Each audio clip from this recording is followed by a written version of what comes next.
Hello, podcast listeners. We know podcasts are a great way to catch up on a program that you may have missed on KSJE, and it's provided as a free service of this radio station. But you know, KSJE is now listener supported, and so while you enjoy this podcast, we hope that you'll also take some time to join KSJE. Become a member today. It's quite easy to do. Just go to our website at ksje.com/support and pick the level of support that best matches your budget.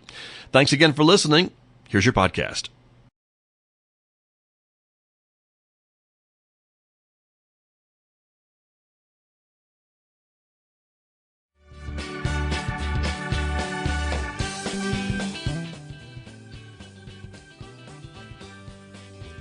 Hi, everyone. I'm Scott Bicklin. This is KSJE On the Road. We are out at Navajo Lake Marina, and I'm pleased to be joined by the owner of the Navajo Lake Marina. Jarrett Johnson is my guest on this program.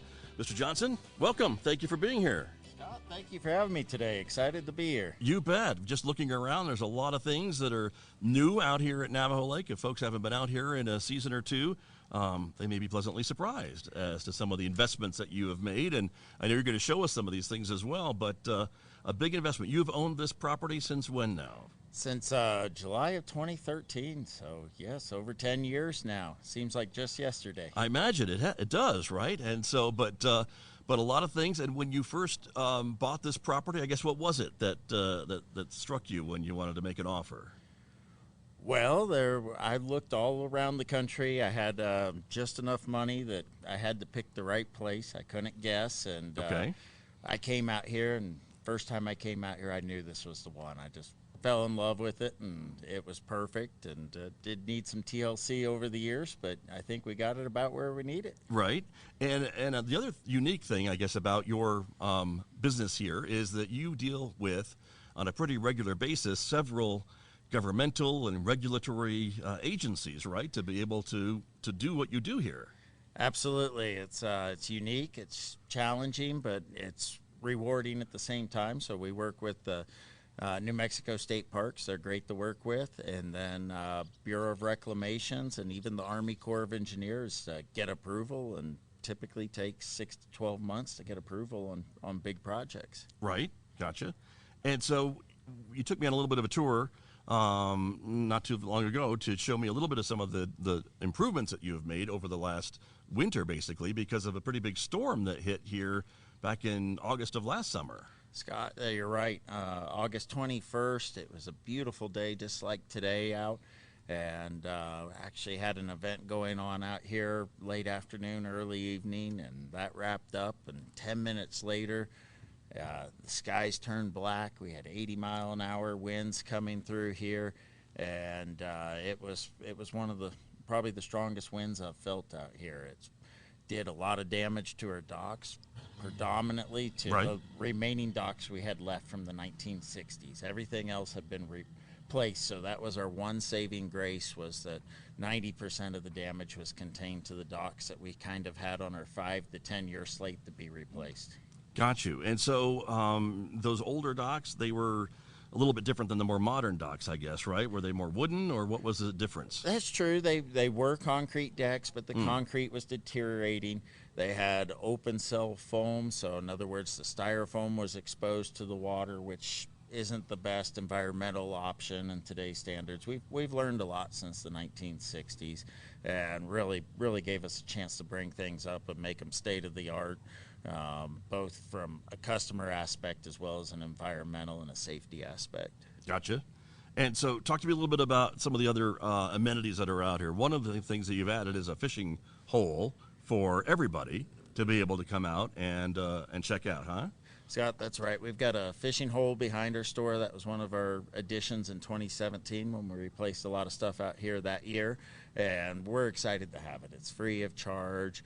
Families can come out and fish. There's seating, handrails around it. You have over 150 Christmas trees hanging down 10 to 20 feet underwater, giving fish habitat, and which brings all the small fish in, bait fish, and in turn brings the larger fish in. So we've really tried to make this a destination not just for boaters, but for non-boaters. You can come out here and run in the splash pad, go through the fishing hole, have lunch at the cafe, we want people to get out here and experience the water and introduce them to boating and Yeah. what we're all about. Sure. And you said, when you said Christmas trees to me before, I thought that was a fishing term, but you're talking about actual Christmas trees that are in the water creating that habitat, right? Literal Christmas trees. We'll go around after Christmas and gather up Christmas trees and put a cinder block on one end and rope on the other, and we'll dangle those down, and it creates great fish habitat. Very good. But you don't necessarily guarantee you're going to catch a fish, but it sounds like you've got a pretty good habitat down there. We can't guarantee it, but All it's right. one of the best spots on the lake that you can get to without a boat, for sure. Fair enough, fair enough. Now, talk to me about some of these new docks that you've been putting in. Some are quite significant, and there's 4 areas, right, of newer construction that you've put in over the winter? That's correct. We had four primary areas of damage, and we replaced 4 primary areas. And the thing of significance about it was, again, we normally have a 6 to 12-month approval process, and we had to get all this expedited because it really, quite frankly, wasn't safe on those docks. So, right. So we had to replace them, and we worked with the various government agencies, and hands off to them. They were great to work with. They got us approvals in less than 90 days, and we had to go out on a limb and sign contracts that were non-refundable before we had the approvals and put money on the table. And we literally had a couple $1 million in non-refundable money out fabricating docks that we did not have approval for yet. And we just had our fingers crossed that we were going to get everything procured, be able to put those in. And luckily, everything went our direction, and we were able to get them. And we had a wonderful maintenance team that worked their tails off, and we worked all winter, 6 days a week, some pretty cold days, and right. we were able to get it done. So a test of faith, I guess, is what it sounds like to me too.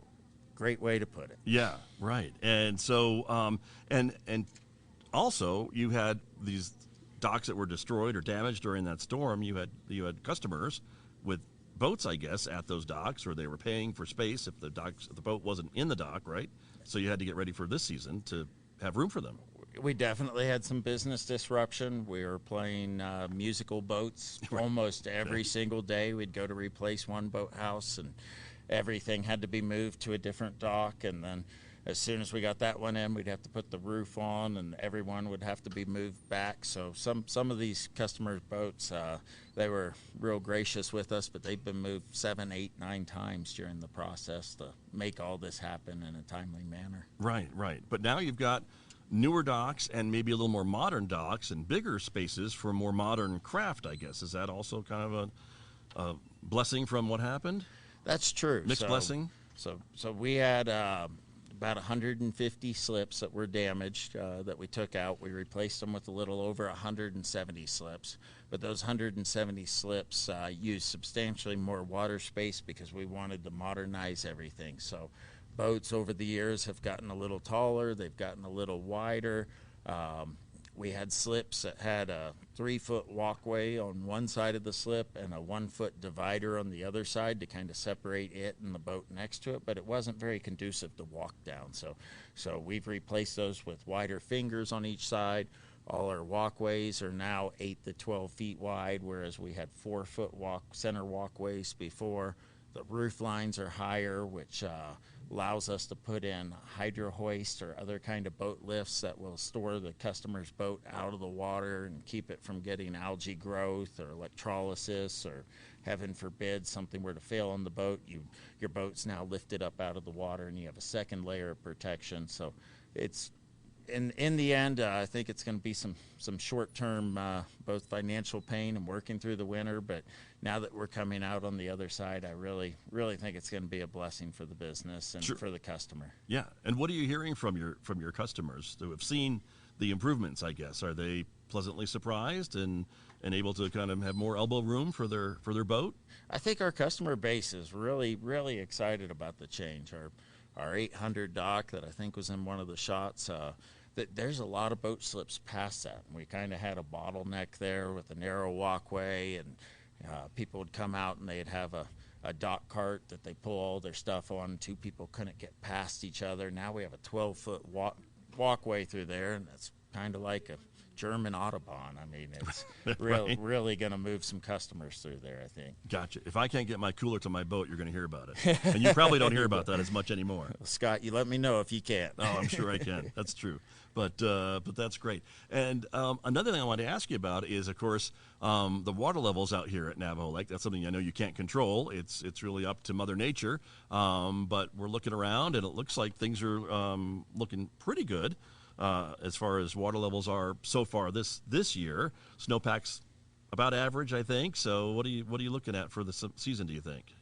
Well, Scott, I'm always looking for a little more water, and snowpack wasn't quite where we wanted it this year. But with that said, we're in a real fortunate situation out here at Navajo Lake. So we're the first lake to get the water because of some agreements with Nappy Irrigation. They can only draw this lake down so far. So last time I checked, which was probably maybe a month ago, we had more water in this reservoir than the next 5 largest lakes in New Mexico combined by over 50%. So, Thanks. so we're really fortunate, and a lot of people don't realize that roughly 85% of the water for the state of New Mexico flows right here through San Juan County. Between what comes in the Navajo Lake and the Animas, roughly 85% of the water for the state. So we're in pretty good shape there, and this lake's always fairly predictable. We can get down, and we are down a little bit right now, but where some of the lakes go down to 2 or 3% of volume, we go down to 55-60%. Right. Very good. Well, and it's a great place, and I know it attracts a lot of people from the local area and from outside the local area, which I think is also part of the reasons behind some of your investments out here, to get some folks who come in for a long weekend or a week away or things like that. I want to ask you a little bit about some of the rental opportunities and other things that you've got out here for folks to spend more time with you and your business. So our rental program has been a really shining point for us out here. When we acquired the Marina, we had 7 rental boats, and it was kind of, I don't want to say an afterthought, but it wasn't a primary focus. And since that point, we've seen over 1,000% gains in our business. We now have over 50 powered watercraft. We have kayaks, paddle boards, bumper boats, floating trikes that you can ride on the water. We really want to be able to get that next generation of boater out here and really introduce them to the water. So that's something we focused on a lot, is trying to have things that are price conscientious to introduce those people to the water. And one thing we did that we're really proud of is we came up with something called a fun pass. So you go to a lot of lakes, and it's $60 to rent a paddleboard for 4 hours or something like that. You get a family of 4, that's outside of a lot of people's means. So we came up with something called a fun pass, the ultimate fun pass, and for $39.99, you can get unlimited access all day long to kayaks, paddleboards, even our bumper boats, anything you want. And of course, kids can occasionally be indecisive. So you're kidding me. I know, really? Right? Yeah, some of our dockheads will be swapping those kids out 10 or 12 different times. They want a paddleboard, sure. They want this, and they go back and forth. But that's what we're here for. We're here to accommodate them, and it doesn't matter how many different things they want to try. We're going to be here for them. So it's a great program, and you have all day, so you don't feel rushed. If you want to go in the cafe and grab a burger midday, you don't feel like you're on a time limit. So right. It's been real successful for us. Congratulations. Very good. And there's also places for folks to stay overnight. That's right. If they want to do that too, right? We've added aqua lodges, which are like a little larger, tiny home. They sleep up to 8 people, and those lodges, there's a loft with 2 queens up there, and then you got 2 more bedrooms downstairs. There's a kitchenette. They've got an amazing little patio out front with an artificial palm tree and fire pit and barbecue grills and seating area with this phenomenal view of the lake, and it's really one of the best views around here, honestly. It looks pretty good from that deck, that's for sure. And we're taking a look at some of those right now, different colored roofs. You've got a kind of a Caribbean feel out here. That's what we really wanted to do. We wanted it to be fun and exciting to come out here and give you that Bahamas vibe when you're in highland desert. And I feel like our team's done a good job of trying to achieve that. I never thought I'd see a palm tree in San Juan County, but I see it out here. I see them all over the place out here. Absolutely. That's part of it, right? And so we're looking at some of the aqua lodges right now. And so in addition to those, you've got, are there still houseboat rentals and things like that too for folks? So the houseboat rentals we did give up a little bit ago. Gotcha. But we have the floating lodges, Yeah. and then we actually have pontoon boats. It's that the pontoon go boats I all was the thinking way of. up to 36 feet. And Okay. to give you an example, a 36-foot pontoon boat, those hold 20 people. They have a restroom on them. They've got a barbecue grill, and they have not one but two water slides. So the kids love to get up there, and it's only a 1-second ride, but they Hey. still find a way to race each other down the water slides. And people will take those. We do offer those for overnight options. So Okay. a lot of times people like to go do primitive camping on the lake, everything like that. And they'll take one of those boats for 2 or 3 nights. Gotcha. So that's what you've got for overnight on the water. On the water. Yeah. But Although the aqua lodges are floating on the water too. You know, a lot of people they'll rent a smaller boat. They'll bring their own boat up, and they have access to get on the water, and they don't have to mess with anchoring and figuring out how to do this, do that. If they forgot something, the store's a short walk away, and then go get a fresh bag of ice, and you're not up a canyon 2-hour boat ride. And a lot of people actually like it better because they can take their small boat and go up the lake and get that exclusivity and privacy, and then come back and have all the amenities right there at the marina, and come have dinner at the cafe. Right, very true. I'm looking at the video that we shot of the aqua lodges and the decks, and of course the outdoor kitchens that you have, as you talked about, and then there's also a community fire pit that's out there as well. But and the beautiful view as you mentioned. So and the fueling dock, I guess, is that like dinner and a show? It is. Yeah, you get a little show with it. Okay. We have all our rental boats. They have to come back to that place, and sometimes you don't have the most experienced drivers, and all our boats are due back right when the afternoon monsoons hit. So you get winds that are sometimes challenging for even an experienced boat driver, and you can sit out there and see a pretty entertaining show and everything. Okay. But our team, they run around like crazy, and I'm proud of those young men and women. They do a good job of getting everybody back in safe and sound and Nice. ready for the next day. Very, very good. Well, and again, we are here a little bit early in the season, but I imagine in a day from now even, the situation out here could look very, very different. I mean, there'll be a lot more people, and things will get very busy in a very short period of time. That's right. We're a little bit weather dependent at this time of year. We got a gorgeous weekend coming up, and expect our parking lot to be pretty full. But once Memorial Weekend gets here, that's really when things go crazy out here. And you've got people lining up to get in on the busy weekends, and it stays that way all the way through Labor Day, and then we slowly taper back off and get a little R&R in the off season, or Little break. build 170 slips, one or the other. there you go. Very true. Well, and I guess you probably think about what to do for the next season, right? And it seems to me you've been constantly improving things out here, whether it's building of the marina and the cafe and the store and the things like that, or just the docks and other things too. But that always seems to be something that maybe you're looking for the next season is what needs to be improved upon, or what will attract a new line of customers, perhaps. Most definitely. I can hardly remember a year that we didn't spend at least $1 million in the off season trying to improve our facilities out here. You know, during the summer, our maintenance team is in keep up mode and trying to keep everything looking great for the customer. But when that off season hits, that's really when we have the opportunity to look towards the future and try to improve our facility and get it ready for better for the next year. You say that $1 million very calmly, and to me, any number with a comma makes me really nervous. So, but that's the cost of doing business. Well, I'll tell you, the second year I was out here, we had our old store. There was only room for maybe 2 boats to pull up front, and we said, well, we've got to fix this, and we talked to our dock builders, and we're going to put a little walkway and 5 or 6 slips out there, and I want to say it was $64,000, and I can't tell you how much sleep I lost over that first investment. And since that time, we've realized that, you know, we believe in our customer base, and our customer base believes in us, and now I'm able to handle those commas a little easier than initially. Good. Well, that's a good thing. And it seems like the folks have kind of, the old phrase, if you build it, they will come. That seems to be what's happening here. You've made a big investment, but you've also, I think, have seen a big increase in customers.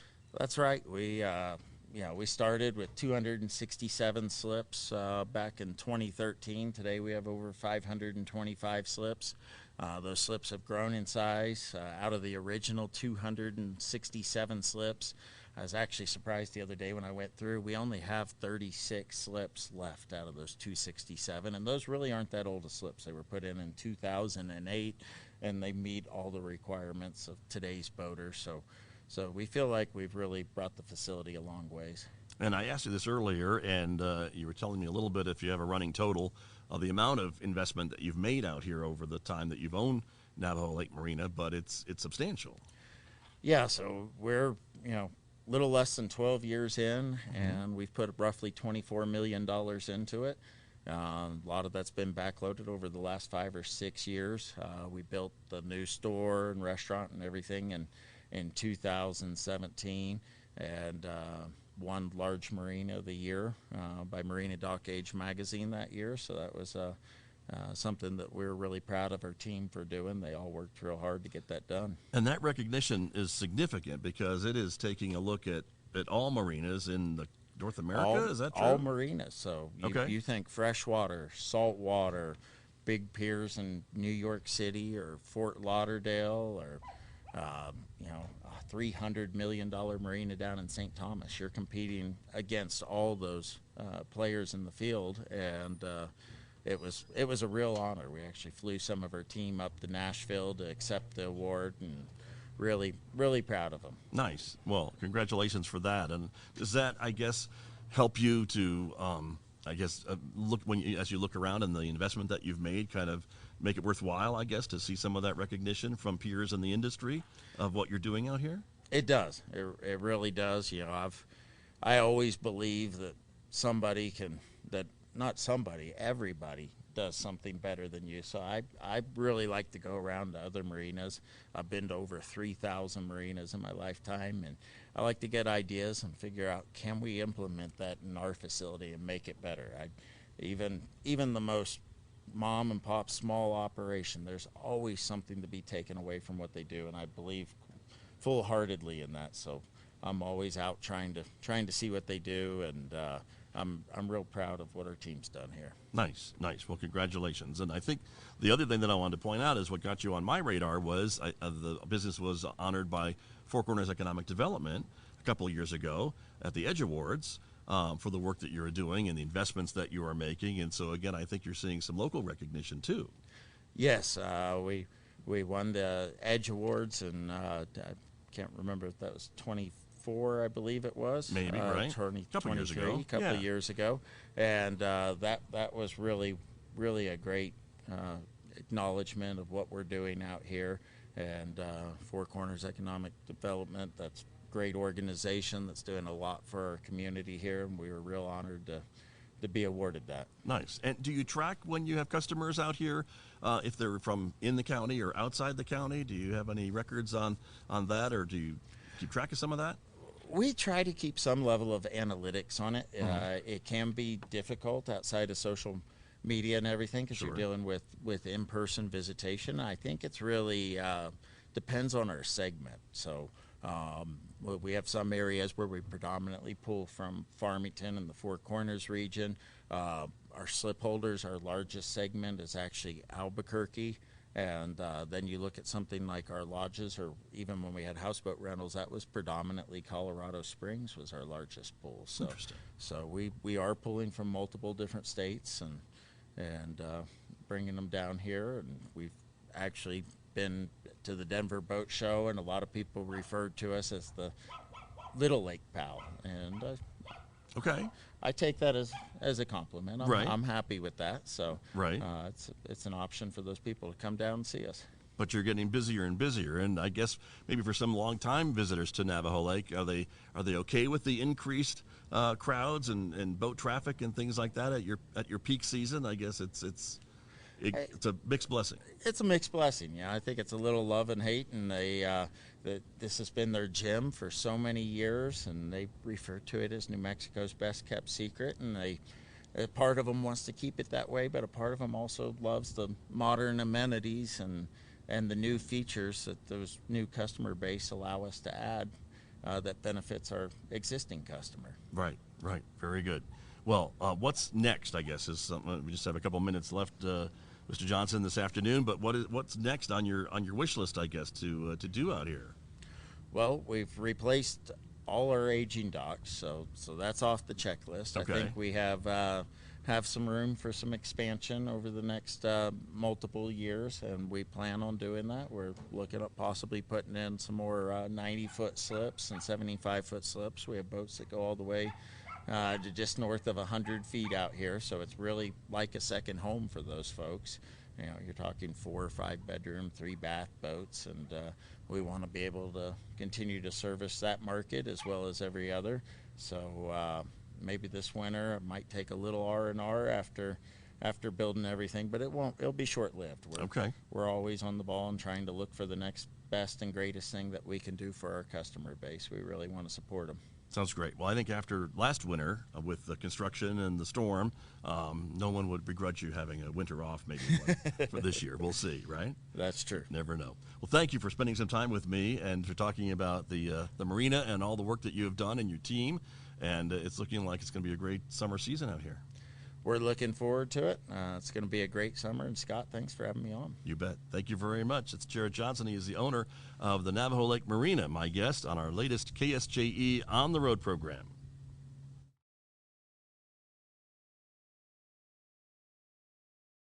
Did you enjoy that podcast? We hope that you did. And if you did, share it with your friends. And if you really want to keep podcasts like this coming, please support KSJE. You can do it easily online at ksje.com.